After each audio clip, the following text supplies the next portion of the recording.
Is that some kind of joke? The voice cut through the air, sharp with a mix of arrogance and youthful disregard.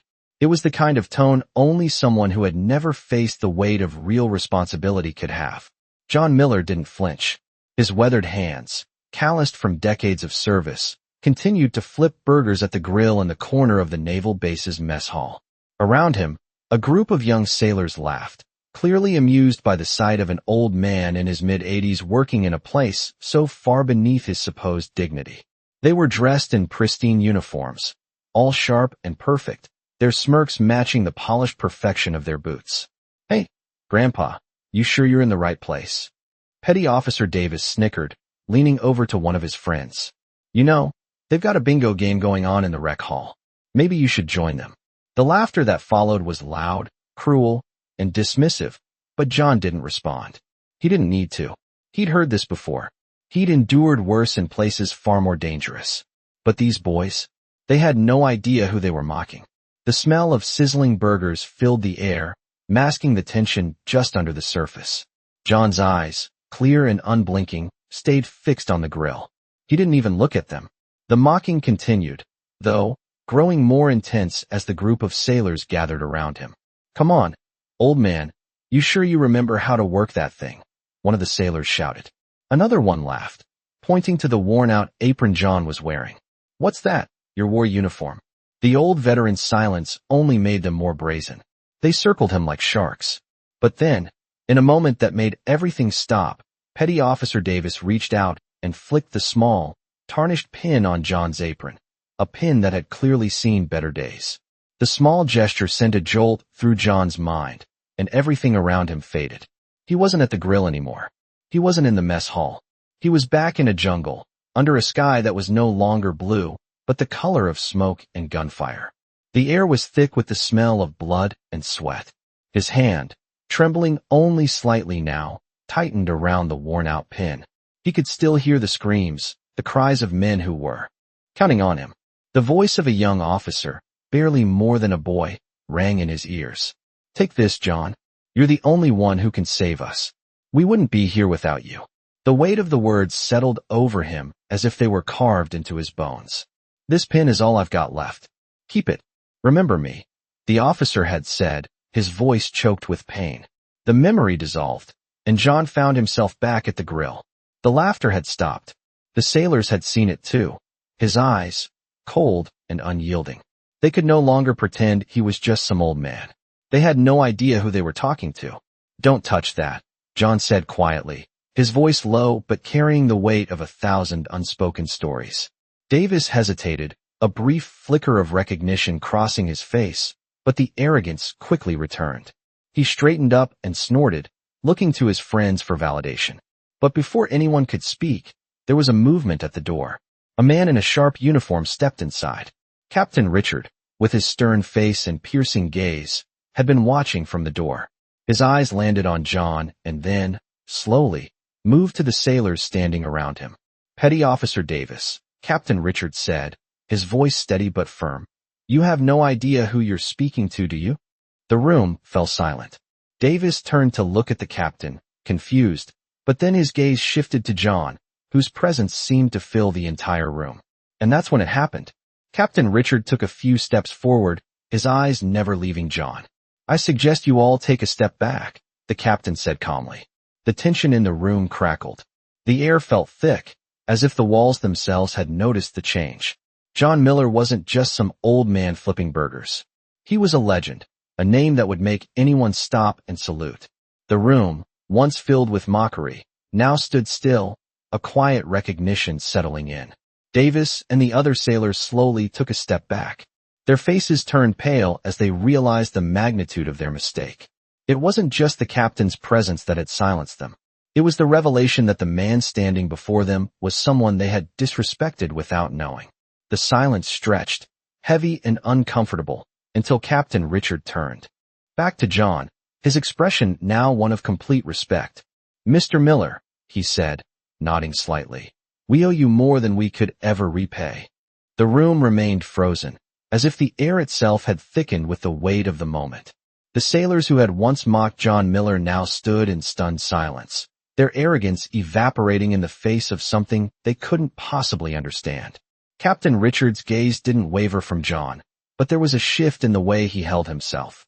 His posture, once firm and authoritative, now softened with respect. "You should have known better," Captain Richard said, his voice quiet but filled with a commanding weight. "This man isn't just a veteran. He's a legend." The words hung in the air, reverberating in the room like the echo of a thunderclap. Petty Officer Davis, the one who had been leading the mocking, took a step back, his face turning pale. He hadn't realized it before, but now he saw it. What he had mistaken for a frail, old man was actually someone who had lived through history. Someone who had seen things Davis would never understand. Davis opened his mouth to say something, but the words caught in his throat. The shame was too much. John Miller didn't need to speak. His silence was more powerful than any words he could have said. Slowly, John lifted his head, his pale blue eyes meeting the young sailor's gaze. There was no anger there, no bitterness, just the calm certainty of someone who had lived a lifetime of stories that would never be told. The room seemed to shrink around him, and the sailors who had once laughed now found themselves standing at attention without even realizing it. The power of John's presence was undeniable. He didn't need to prove anything. He had already earned his place in history. The room was silent, but not in the uncomfortable way it had been before. Now, it was a silence filled with understanding, with respect. John Miller, the old man who had been reduced to a joke just moments before, was now the center of their world, a living testament to the untold stories of the past. Captain Richard turned to the sailors, his voice now carrying the weight of authority once more. "This man," he said, "saved lives. He earned every right to be here, and you will show him the respect he deserves." Davis nodded slowly, his face still flushed with embarrassment.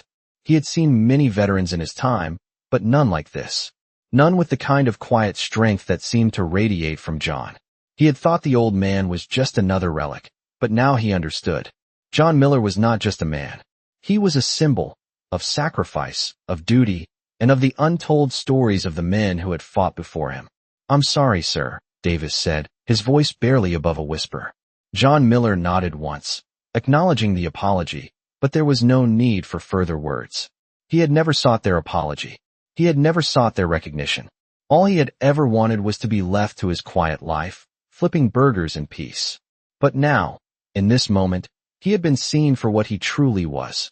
Not a joke, not a relic, but a living legend. The sailors, though still uncomfortable, now understood the magnitude of the man before them. They would never look at him the same way again. And that, John thought, was enough. The atmosphere had shifted completely. The mess hall, which once echoed with the sounds of laughter and mockery, now buzzed with the hum of quiet respect. The sailors had dispersed, slowly returning to their duties, but no one dared to approach John Miller. He stood there, calm as ever, his hands still gripping the spatula as he flipped another burger. The hum of the kitchen seemed louder now, more present, as if the room itself had recognized the weight of the moment. Davis, still red in the face, lingered near the door, unsure of what to do next. He had been one of the loudest voices in the group, the one who had mocked John the most. Now, he couldn't even look the old man in the eye. He wasn't the only one. The other sailors who had been laughing just minutes before now looked down at their shoes or shuffled uncomfortably at their posts. It was as though they had all been forced to face a hard truth, that the old man they had belittled was not just a figure from the past, but someone who had earned more respect than any of them could ever imagine. In the corner of the room, Captain Richard watched them all, his expression unreadable. He knew the lesson had been learned. It wasn't about words. It was about the presence of a man who had lived through battles, who had seen things that most would never understand, and yet carried himself with a quiet dignity that commanded respect. John, meanwhile, continued with his work, moving with the same steady rhythm as before. He didn't seem bothered by the shift in the atmosphere around him. It wasn't his concern. All he wanted was to finish his shift and return to the peace he had built for himself. The noise of the kitchen felt like home, the steady sound of sizzling meat and the occasional clink of metal against metal. He didn't need to prove anything to anyone. He had done that long ago, in places far away from this small naval base. He had been tested in ways that no one here could comprehend, and he had come out the other side, not looking for admiration or accolades. He had simply done his duty. A few minutes passed in silence, and then, unexpectedly, one of the young sailors, Lance Corporal Grant, approached him. His hands were nervous at his sides, his shoulders slightly hunched. "Sir," he began, his voice low but respectful. John didn't turn around, but he could hear the hesitation in the young man's voice. I just wanted to apologize for earlier. We didn't know. I didn't know." The words were simple, but they carried weight. John finally turned to face him, and for the first time since the encounter began, he looked directly at one of them. His pale blue eyes were steady, unwavering. For a long moment, John said nothing. Then, in a voice as calm as the still waters of a lake at dawn, he replied, "You didn't know. But now you do." Grant nodded, his eyes downcast. "Yes, sir. We won't forget." John didn't respond, and with that, the young sailor turned and walked away. The room seemed to settle into a peaceful quiet again. The sailors resumed their tasks, but this time there was no mocking, no laughter. There was only a quiet recognition that, in that moment, they had witnessed something greater than themselves. John Miller had returned to his work, but he had left an impact that would last far beyond this day. As the shift went on, it was clear that the old man who had once been invisible to them, who had been mocked and underestimated, was now someone they would look at with a different kind of respect. They hadn't just learned about his past, they had learned a lesson about themselves. The silence in the room wasn't uncomfortable anymore. It was the kind of silence that follows after a hard truth is laid bare, a truth that can't be unheard, no matter how hard you try. The days that followed were quieter in the mess hall, the usual chatter replaced by the sound of clinking trays and the hum of the kitchen. The sailors, while still carrying out their duties, seemed to hold a new sense of awareness, a subtle shift in their behavior that John Miller noticed but didn't acknowledge. He didn't expect anything from them. He had never asked for respect. It was something that had always been earned, not requested.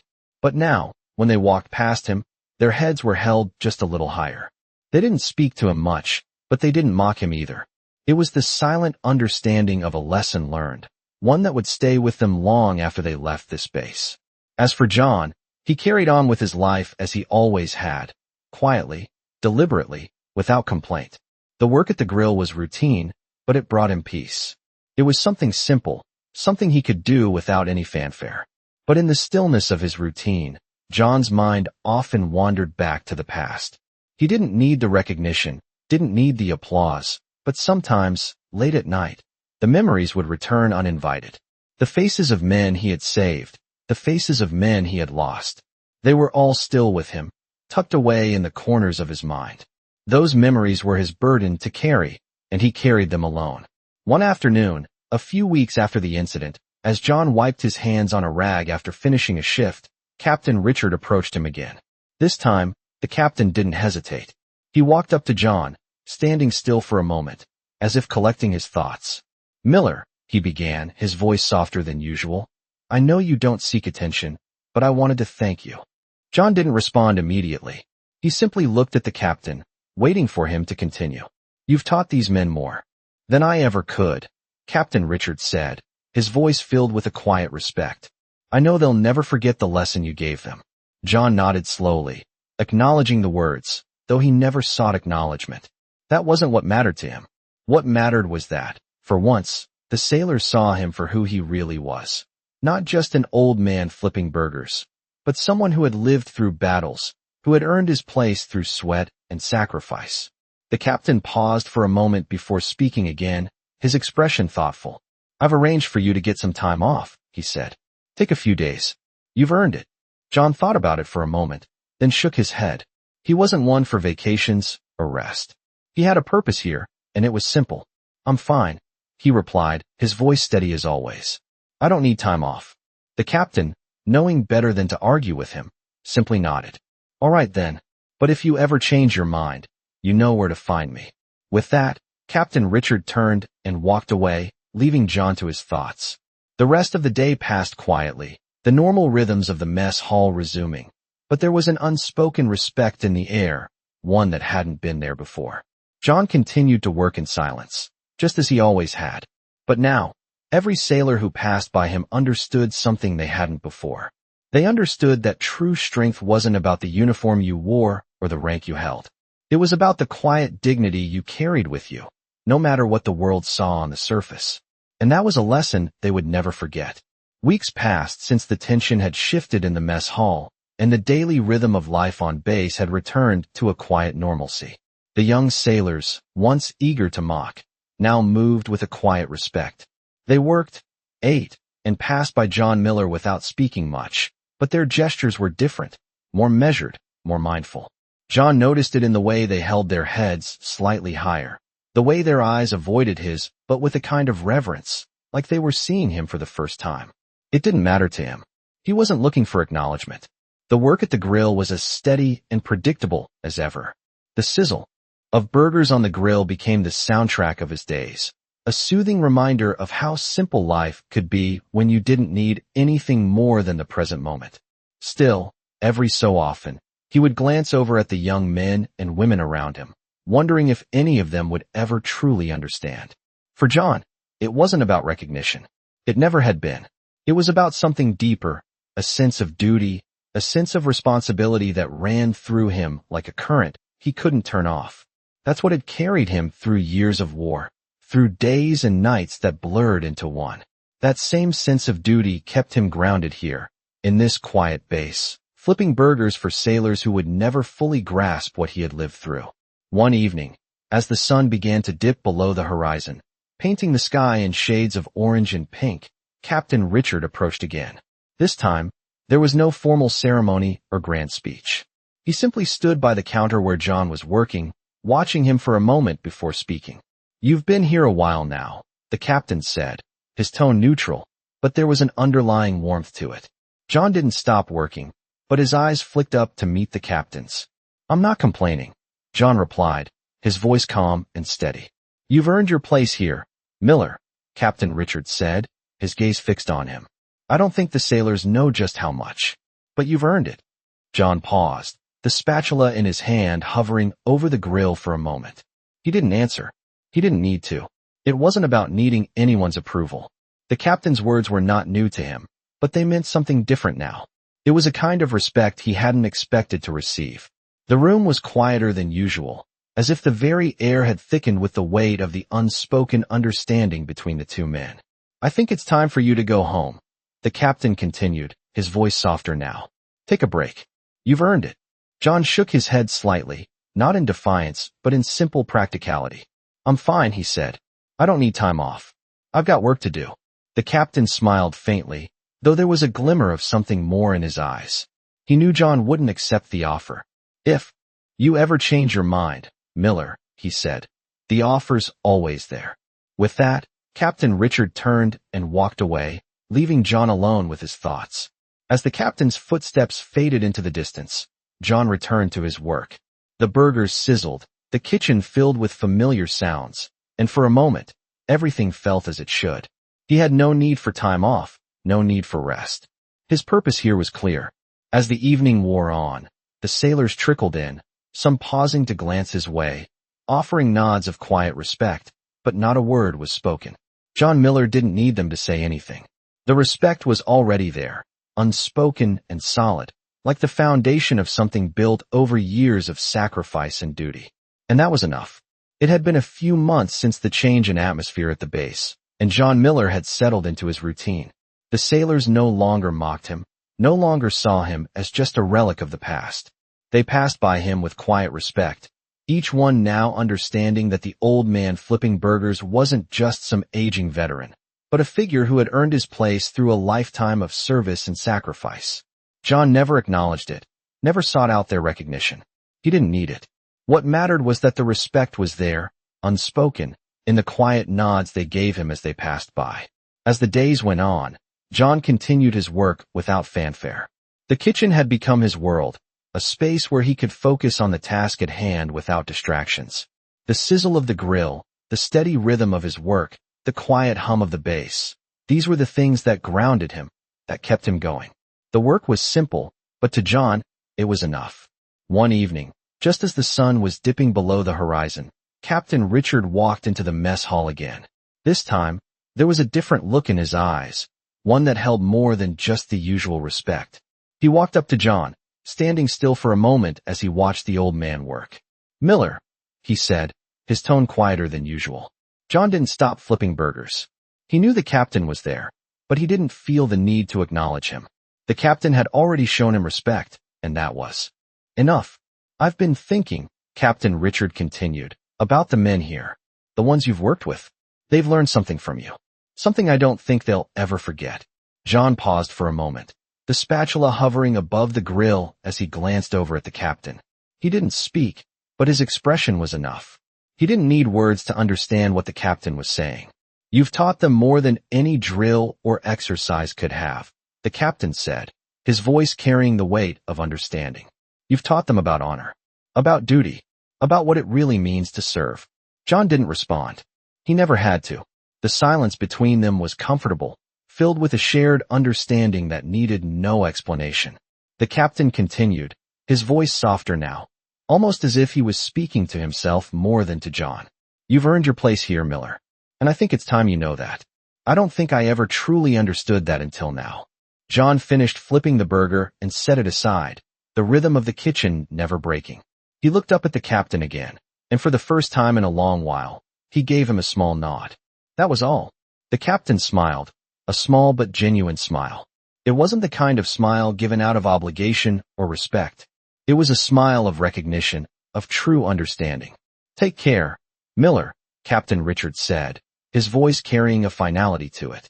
"I think you've already given all you needed to." As the captain turned and walked away, John returned to his work. The moment, the words, didn't linger in his mind. They didn't need to. He had done what he had come here to do, and now, he could simply continue. As the night went on and the last of the sailors trickled out of the mess hall, John stayed behind, quietly cleaning the grill. The work was the same, but something had shifted inside him. It wasn't the recognition, it wasn't the respect, it was the quiet satisfaction of knowing that, in some small way, he had left a lasting impact. And that was enough. The days continued to pass quietly on the base, and John Miller fell back into his routine, his life remaining as simple as it had ever been.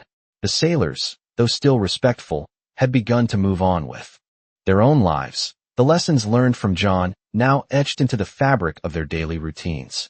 For John, it was as though nothing had changed. He didn't seek their respect or their attention. It had never been about that. He simply did what needed to be done, without complaint, without expectation. As the weeks went by, the mess hall returned to its usual pace, the rhythm of the kitchen once again becoming a constant, comforting presence. Yet, in the background, John felt the shift within the sailors. There was no overt show of admiration, but there was something deeper now, a quiet understanding that couldn't be undone. They didn't look at him as the old man flipping burgers anymore. They saw something more, something that went beyond appearances, beyond the uniform. The work itself didn't change, but the atmosphere in the mess hall did. It was subtle, almost imperceptible, but it was there. It was the way the sailors walked by him, nodding quietly, or the way they no longer took their food for granted. They had learned something they didn't expect to, something that went beyond the lessons of the military, beyond the drills and orders.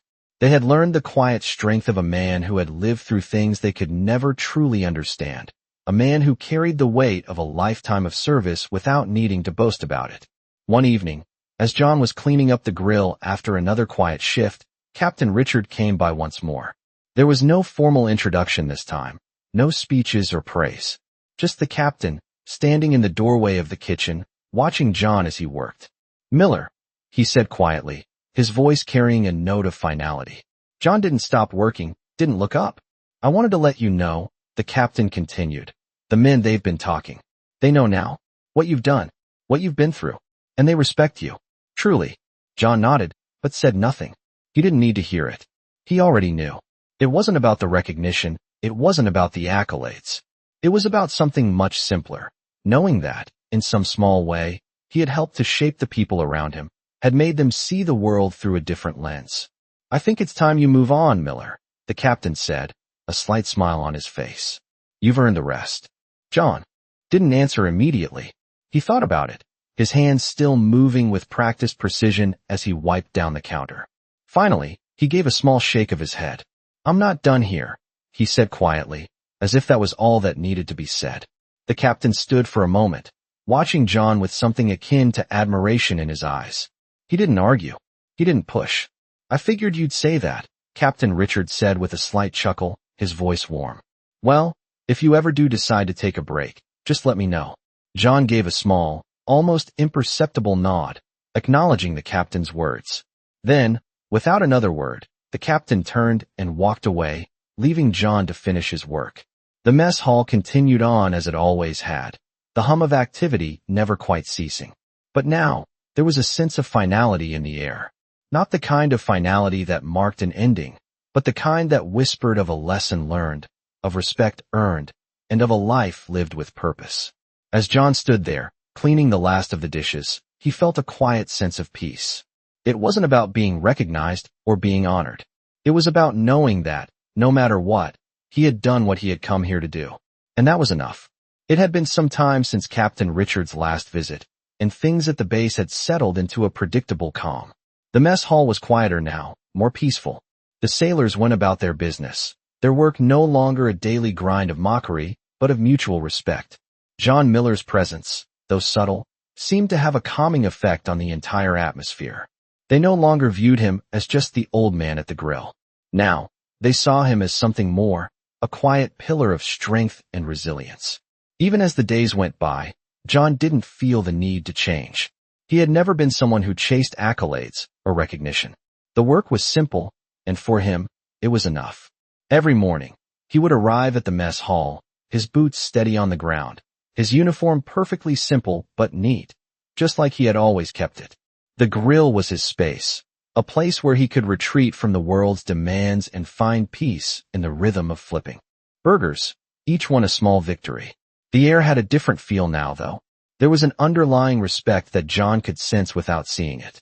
The sailors moved differently around him, no longer avoiding his gaze or sneering.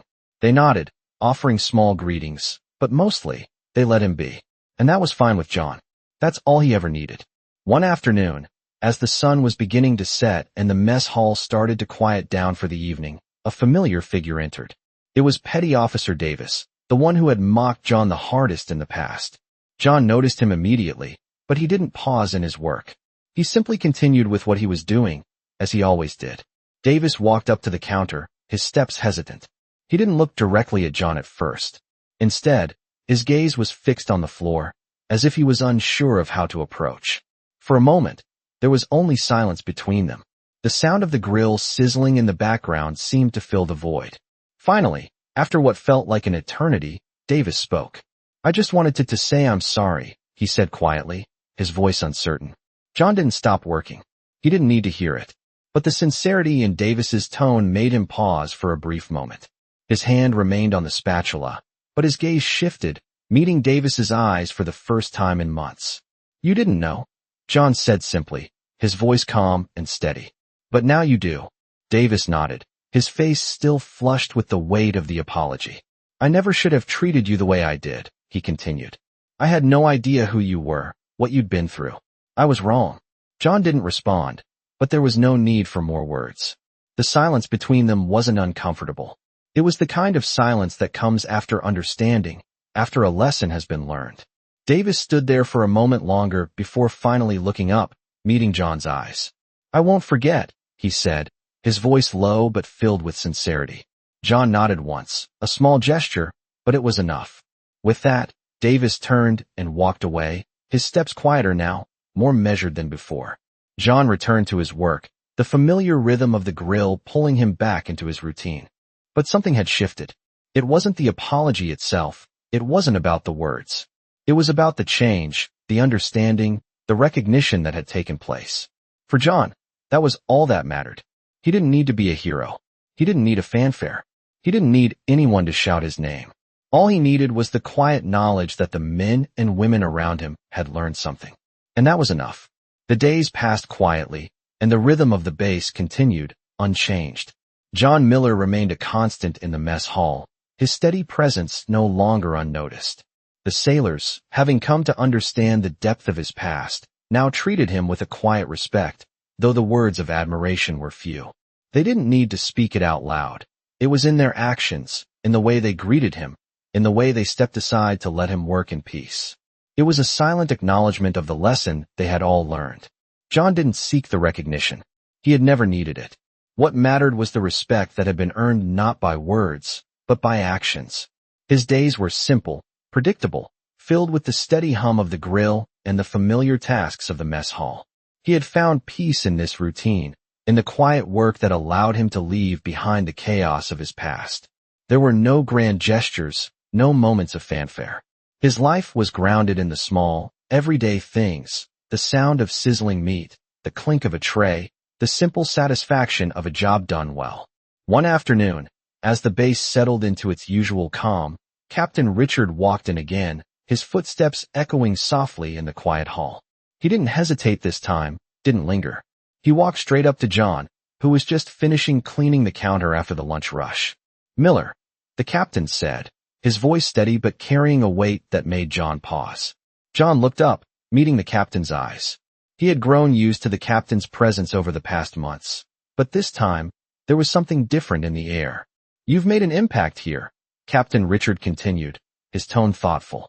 "I don't think anyone truly understood what they were witnessing when you first arrived. But they do now." John didn't respond. He didn't need to.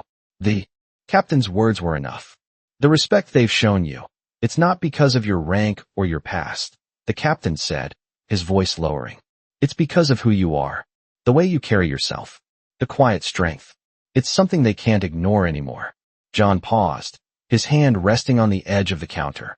He didn't seek admiration, but there was something in the captain's words that made him feel, for a moment, that his years of service had been recognized in a way he hadn't expected. The captain, as if sensing the weight of the moment, placed a hand on John's shoulder. "I want you to know, Miller, you've earned your place here. Not just with the work you've done, but with the way you've been. You've made a difference, even if it's been in small ways." John nodded once, a small acknowledgement of the captain's words. He didn't need more than that.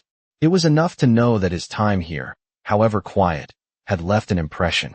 As the captain turned and walked away, John went back to his work, the routine of the grill pulling him back into its steady rhythm.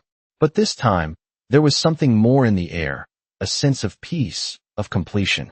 John Miller had come here to serve, to do what he could. And in the quiet moments, as he worked, he realized that was all he needed to do.